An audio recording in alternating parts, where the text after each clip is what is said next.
하나님 참으로 감사합니다. 우리 한 사람 한 사람 창세전에 우리를 계획하시고 또 하나님 우리의 모든 부분을 하나님께서 친히 빚어주시고 또 하나님 이 세상에 태어나게 하시며 예수 그리스도를 통하여 우리를 구원하시니 참으로 감사합니다.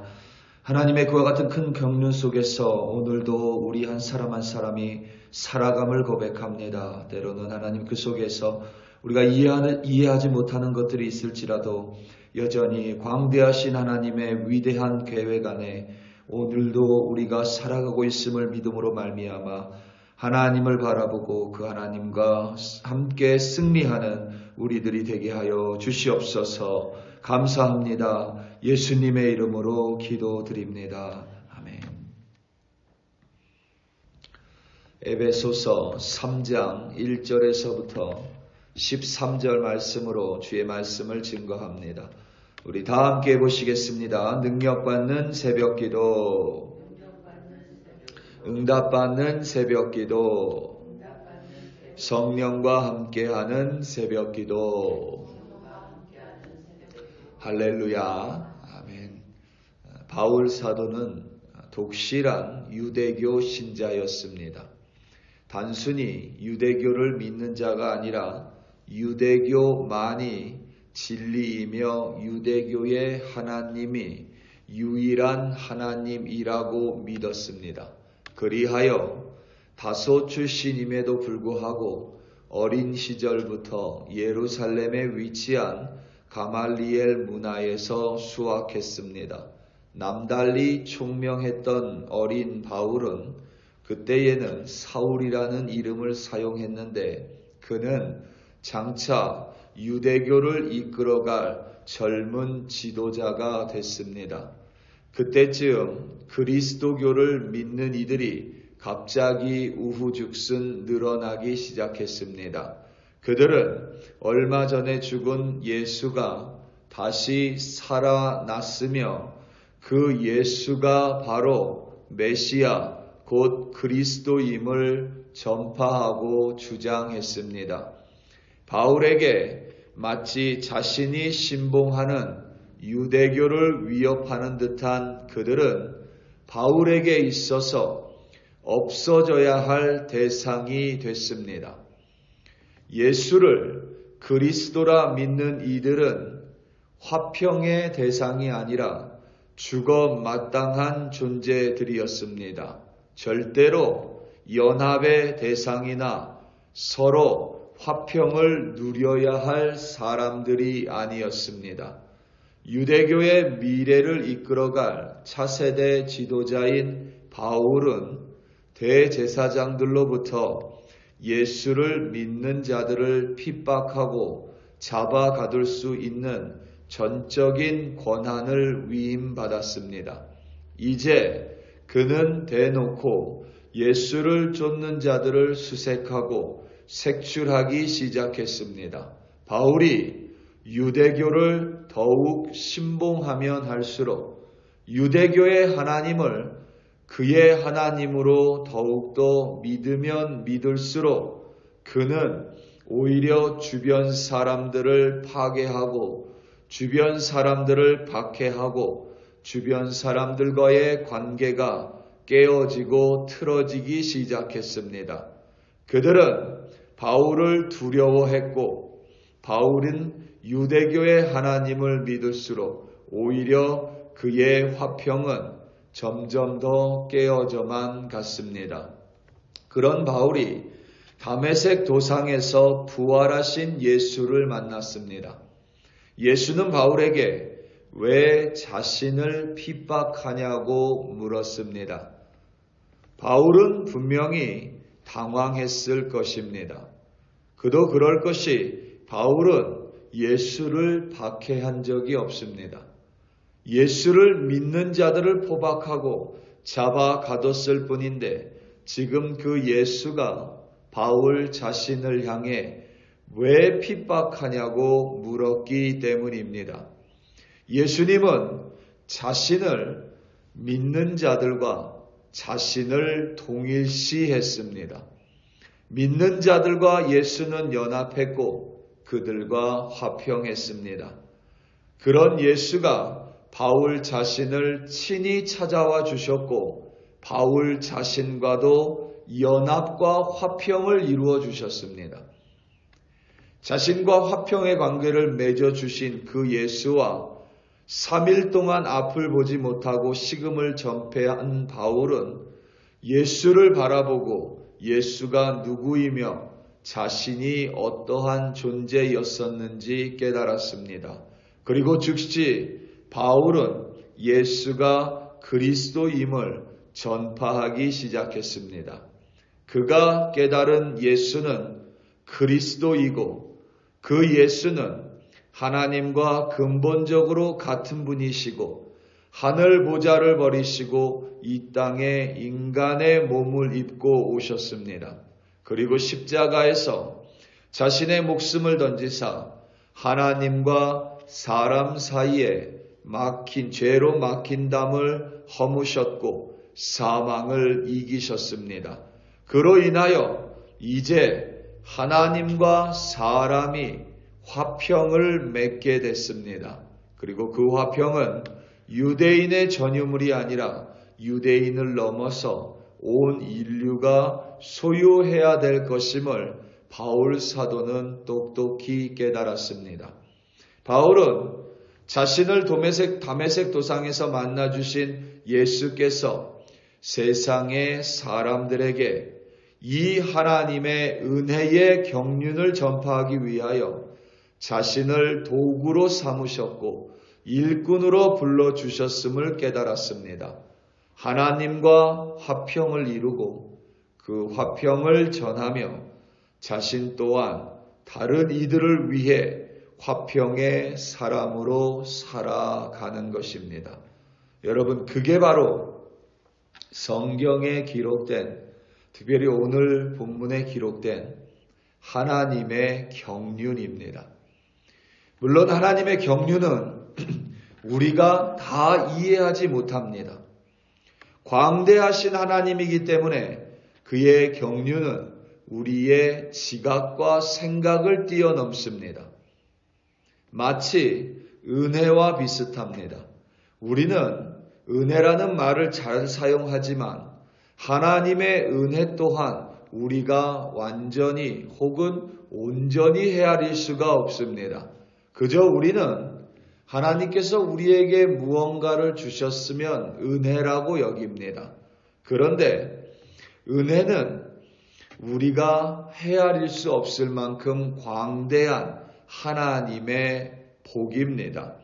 하지만 은혜 중에서 가장 근본이며 가장 중요한 은혜는 바로 구속의 은혜입니다. 구원받을 수 없는 우리에게 구원의 은혜를 베풀어 주신 것이 어떤 면에서 은혜의 전부라고 말할 수도 있습니다. 하나님의 경륜도 그와 같습니다. 경륜이라는 단어 자체가 대단히 어려운 말입니다. 헬라어로 경륜이 오이코노미아인데 이 단어는 헬라어 오이코스에서 파생됐습니다. 오이코스라는 헬라어 단어는 집 혹은 가정을 의미합니다. 그래서 노미아의 가장 일반적인 의미는 집을 관리하는 것, 그리고 가정을 관리하는 것입니다. 이를테면 아버지가 가정을 위해서 일을 하고 가정의 재정을 위하여 자신을 헌신하는 것 또한 오이코노미아고, 어머니가 가정을 돌보기 위하여 가사를 담당하는 것, 그리고 자녀들을 위하여 음식을 준비하는 것도 모두 이 오이코노미아에 포함이 됩니다. 거기에서부터 질서나 계획 혹은 관리 또는 행정이라는 의미까지로 번지고 퍼져나간 것입니다. 정리하면 경륜이라는 것은 집을 짓는 행위이고 그 집의 질서를 확립시키고 계획하고 그 집을 관리하는 것이 오이코노미아 경륜입니다. 바울이 예수 그리스도를 만남으로 인하여 하나님과 연합하고 그 자체가 하나님의 집이 됐습니다. 그 자체가 하나님의 오이코스가 된 것입니다.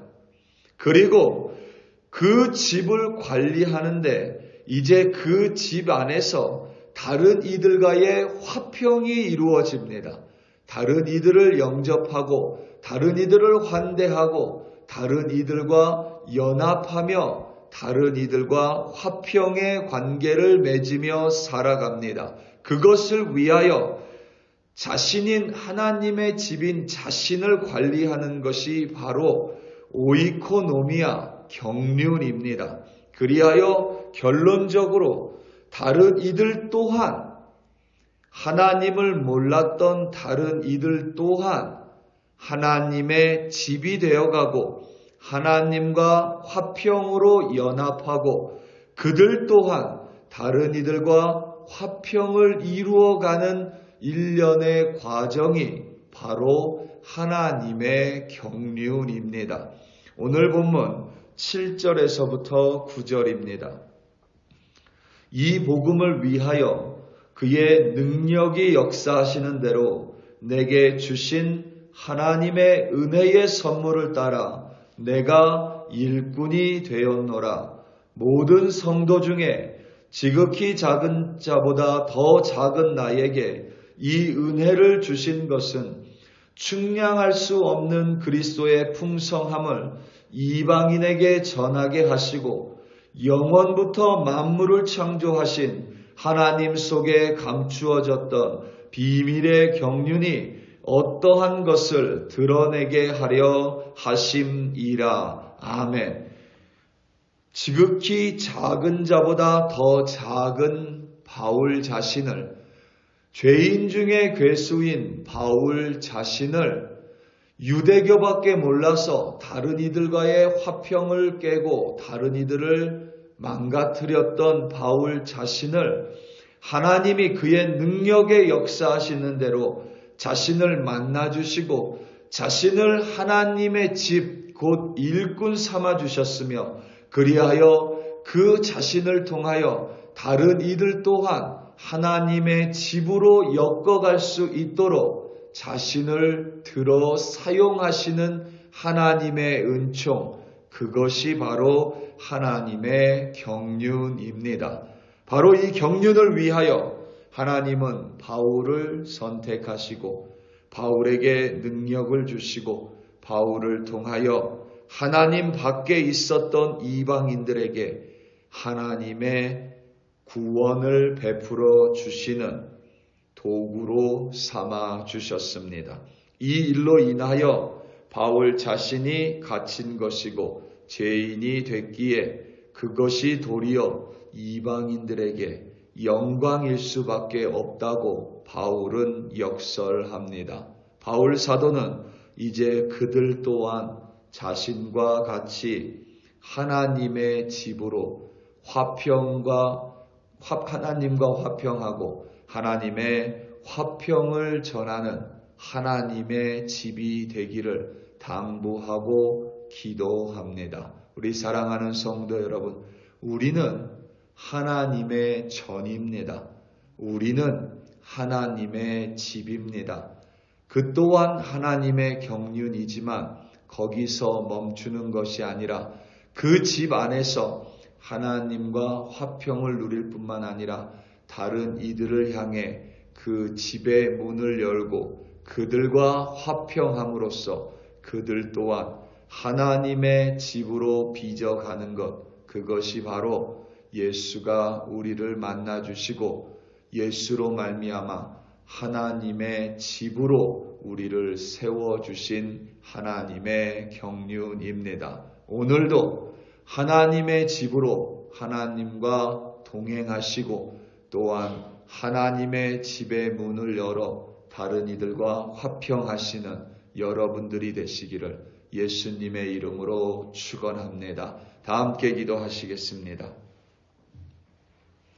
우리 이 시간 함께 기도할 때에 오늘 있을 금요 기도회를 위하여 합심하여 기도하겠습니다. 그리고 주일 예배를 위하여 또한 합심하여 간구합니다. 특별히 하나님께서 기도하는 교회로 우리를 세워주시고 살아계신 하나님 앞에 우리를 모두 태우는 거룩한 제단인 우리 글로리 교회 또한 주일 예배로 이끌어 주시기를 이 시간 다 함께 주여 한번 부르시고 합심하여 기도합니다. 주여 할렐루야 할렐루야 할렐루야. 하나님 아버지 감사합니다. 오늘도 우리 한 사람 한 사람 이 자리에 나와 하나님 앞으로 나왔습니다. 하나님의 집으로 우리를 삼아주시고 하나님의 집으로 우리를 빚어가시며 그 하나님의 집 가운데 우리를 만나주시고 또한 하나님 그 속에서 다른 이들과 화평하며 살아가는 하나님의 경륜의 비밀을 우리에게 깨닫게 해주시고 그 비밀을 이루어가는 하나님의 도구로 삼아주시니 참으로 감사합니다. 내가 하나님의 전이고 내가 하나님의 집임을 만족하는 것이 아니라 그 집의 문을 열어 다른 이들과 화평할 때에 우리를 통하여 하나님의 놀라운 구원의 은총이 이 땅 가운데 내려지며 우리의 가정과 우리의 가족과 또한 우리의 주변 타인들에게 모두 흘러들어가 하나님의 구원이 이루어질 수 있도록 하나님의 집인 나를 들어 사용하여 주시옵소서. 오늘도 아버지 하나님 금요 기도회가 있습니다. 기도하는 글로리 교회가 되게 하시고 기도 가운데 하나님을 만나는 글로리 교회 되게 하시고 기도 가운데 하나님의 뜻을 분별하여 이루는 글로리 교회 되게 하여 주시옵소서. 주일 예배 하나님의 손에 올려드립니다. 예배를 위해 기도할 때마다 아버지 하나님 예배를 위해 준비하는 우리 되게 하시고 거룩한 하나님의 제단 앞에 완전히 태워져 사라져 하나님을 만나고 참된 하나님의 백성으로 살아가는 예배를 드리는 우리 글로리 교회로 인도하여 주시옵소서. 할렐루야 할렐루야 감사합니다. 주여 감사합니다.